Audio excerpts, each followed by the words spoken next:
had a job. I was offered a permanent job, but I decided I wanted to come and join the military, and I took the step in doing so at the age of 16. Now you're a property millionaire. Yes, I am. And you've bought a whole bunch of houses. I've seen them, and it's incredible. What would you say has been the best or the most interesting or exciting property that you've bought? One of my best interesting properties I brought was the one in Durham, flipping the 2-bed into a 4-bed. And you've now got it on a social housing contract. For 5 years. Which is completely passive. How many properties did you have 2 years ago? And how 2 many? years ago, when you had 2 properties. You had 2. And now you got how many? 6 in total. What strategy have you been using? Like, what is it that you look for in a deal?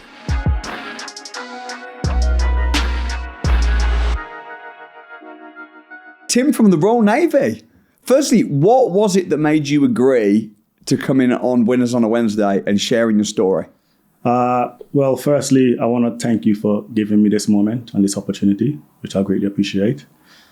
Coming on here is just to enlighten the service personnel and also my Commonwealth community. Yeah. And members a whole, like, you've got to be able to take actions when you see you're going to do it. And you know what? I have utmost respect for you and everybody in the, whether it be the Royal Navy, the forces, because I know how demanding it is. You know, I see with your life, bro, like you're away all the time, you're traveling. What do you actually do then exactly on the day-to-day? What's your role? A day-to-day basis of overlook the catering department within my workforce. Yeah. And prepare lads to going out on exercises, looking after the troops. So you do a lot of like the fitness regimes and stuff? No, catering more. Food. Food? Yes. Important, man. Very important. People need to eat good. People need to eat good. And you're from St. Lucia? St. Vincent. St. Vincent? Yes. Beautiful, man. Okay, so how did you get into the Royal Navy and how did you get into property? What's your you grew up in St. Vincent. That's mad. Yes, so I migrated from St. Vincent in 2007. How did that happen? With that, I had a UK mom. A UK mom? Yes. How does that work? She used to come to the Caribbean on holidays. Yeah. Oh, okay. And one of the lads got ill. Yeah. From his illness, he was offered a temporary home at my UK mom. And from him, he brought one lad. The second lad then brought my cousin. And then my cousin then invited me to come over, and I was able to stay at my UK mom's residence. So your UK mom was someone that was on holiday in St. Vincent from the UK, met you. Why did she decide to like almost adopt you and bring you to the UK? Well, having adopted 4 lads, she offered me housing and residency to come over to join the forces. I was the 5th and final lad. So with that, I took the opportunity to come and join them. What did she see in you? Well, she just wanted to help me. At the time, I was 16 years old, and I needed somewhere to be able to call my place of home. Was life tough in St. Vincent? No, life wasn't tough. I had a job. I was offered a permanent job. Yeah. But I decided I wanted to come and join the military, and I took the step in doing so at the age of 16. That's a big step, man. It was. Was it a good decision? Yes, it was, yes. I'm very grateful and indebted. It's all you've known, though, isn't it, being a soldier? Yes. All I've known is being in the military. So how did you then... Why did you then decide to get... Because now you're a property millionaire. Yes, I am. And you bought a whole bunch of houses. I've seen them, and it's incredible. Yes. How did that come about? So in 2016, before my UK mom passed away, her words to me was, Tim, you need to get into the property ladder. This is your time, and you need to do it now. And I took the initiative with a friend of mine that we will go property hunting when I've got weekends off. And rightly so I did. I took actions. I brought my first home in Manchester in May 2006. And did you keep it? Or 2016. Did you keep it or did you flip it? I bought it for 156,995 and then I sold it in 2023. How much? For 265,000. Wow. Okay. So you made like $100,000 profit on that? Yes. It's so many people get into property by mistake though, where they'll buy a house just because they're like you've been told by your UK mom, it's a good thing to do, buy it. And then as they print more money and money becomes worth less, it pushes the house prices up. Yes. And then you made $100,000. Yes. And while I was away on deployment during COVID, in 2021, I was in Japan. And then I brought my second home.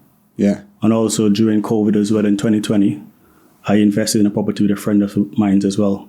How were you getting the finance? Were you just tucking away? Saving, deployment, just save. So how does it work then? Because when you're in the Navy, do they like pay for your living expenses and that when you're on the ships and stuff? Or Well, the Navy was a stepping stone for me, and I used the benefits in order to build my growth, in order to personally develop my property portfolio.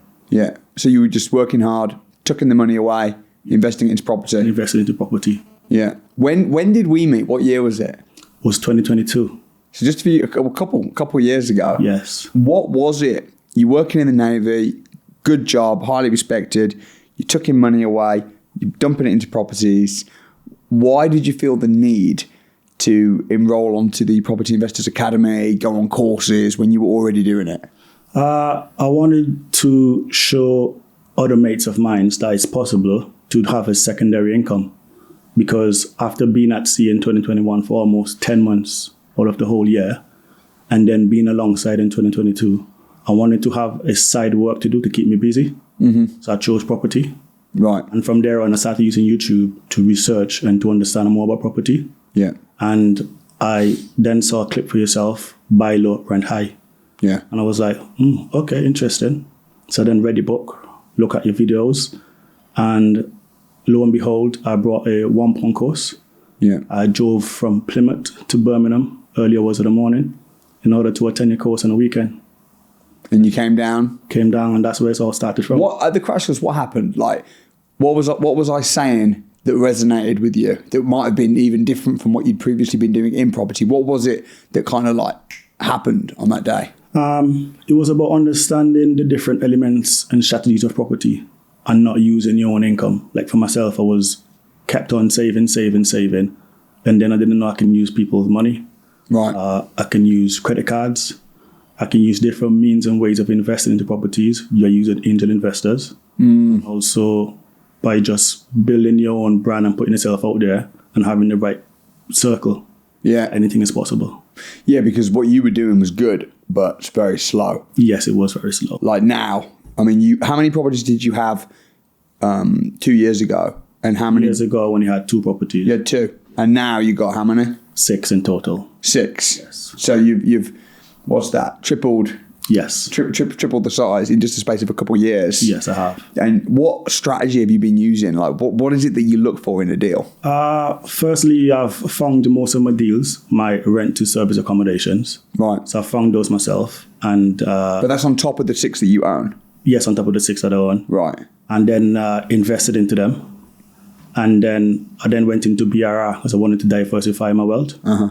So I then brought the BRR deals, and then did the refurbs, and then cracked on from there. Tell me your first one then. So I want to, because previously, yeah, you were buying houses, you were sitting on them, you were renting them out. How much money were you making off of those 2 houses per month? From those 2 houses a month, I was making about £700 net profit. Sure. So it's not bad. Not bad. It's cool. It's slow. It takes a lot of money, a lot of time. Yes. And for you to get like 6 houses, to save up from a job would take many, many, many years to buy 6 houses, but you've managed to do it quite quickly. So I want to tap into Tim's brain now and understand what you look for, how you appraise a deal, and how, most importantly, you're recycling your money out of the deal and using the same pot again and again. So tell me about that. So basically, I look at the deals and make sure that the right caliber of investment is going inside of it.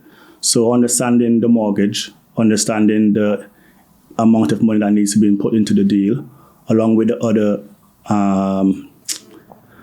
money that needs to be invested inside of the deal. So it's i.e. your stamp duty, your solicitor's fees, indemnity fees, and along with your refurbishment fees, and having a contingency plan as well. Right. So first figure is you got to work out exactly what's needed. Yes. Any hidden costs. Yes. How much cash is going to be needed into the deal. Yes, inside of that deal. And then once I can then have a GDV whereby I'm going to be able to make a decent profit. Gross development value. So that's like the value once you've done the work. Once I've done the work. Yeah. Once that's right, I then go about and then ask, what's the rental value? Mm-hmm. So I can at least have 2 strategies before I can make my mind up and deciding, yes, this is the goal. Sure. So you're looking at properties that have run down? Yes, run down. need work. Need a bit. There's a vision. There's a vision that I can recycle my cash and go again. Right. I can go back to investors in order for them to invest into my pitch.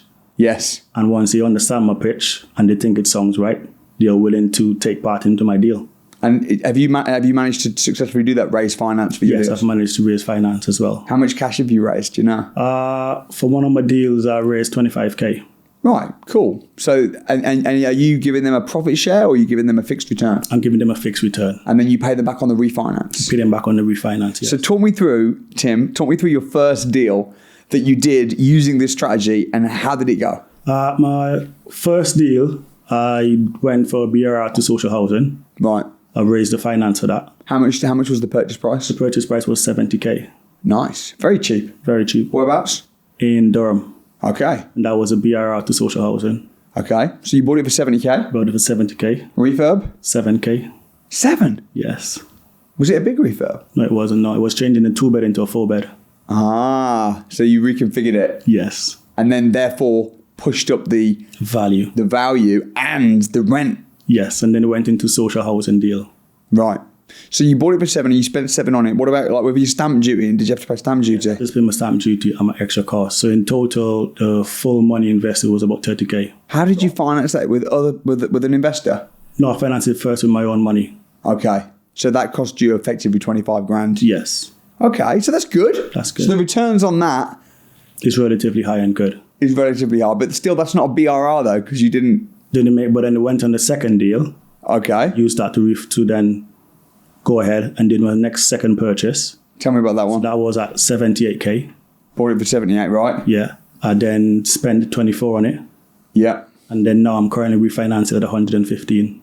Okay. So how much of your money did you pull out? About 27. Right. So you pulled out most or all of your money? I pulled out most of my money, Yeah. but not all of it. Yeah. So you left. How much do you reckon you left in that one? With 5K. Oh wow. Okay. And how did you rent that out? I'm currently doing Airbnb with it. Nice. Yes. What would you say has been the best or the most interesting or exciting property that you've bought? I'll say one of my best interesting properties I've brought was the one in Durham, flipping the 2-bed into a 4-bed. Yeah. Yeah, definitely. And you've now got it on a social housing For contract, 5 years. which is completely passive. Yes, And that's the key, isn't it? Making it passive. of course. Bro, how do you get the time? That's what I want to know. Like, because I know how demanding your job is. You could be on call at any moment. Yes, I can. I use my weekends a lot, Samuel. I drive early hours in the morning to go and refurbish the homes or give a helping hand. Also, I use my leave to go and do my refurb and give a helping hand. And over my annual leave period, I'm always looking for properties and being able to invest and continue to grow my wealth. Do you have to work now? Or could you, if you wanted to, retire? If I wanted to, I could retire or I can leave the forces. But at the minute, I'm continuing to work. Why do you continue to work when you've got a passive income coming in from a £1 million property portfolio? What is it that... It's the core values in me that I wanted to look after people and also spread what I'm doing to show others that anything is possible. So it's more about the mission? Yes, more about the mission. Yeah. How does it feel having a £1 million property portfolio that you've built up that means that technically you could retire? It feels great. It feels great, but there's a hunger for more. I'm looking forward to doing bigger deals and doing larger developments on a higher scale.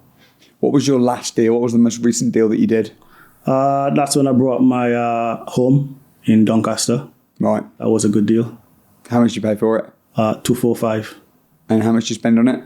Nothing. It was on the market for 290. So what would you say, in terms of the mindset and the mentality, what guidance would you pass on to people? Maybe they're in the military or the forces, or maybe they're just in a really demanding job that takes a lot of energy.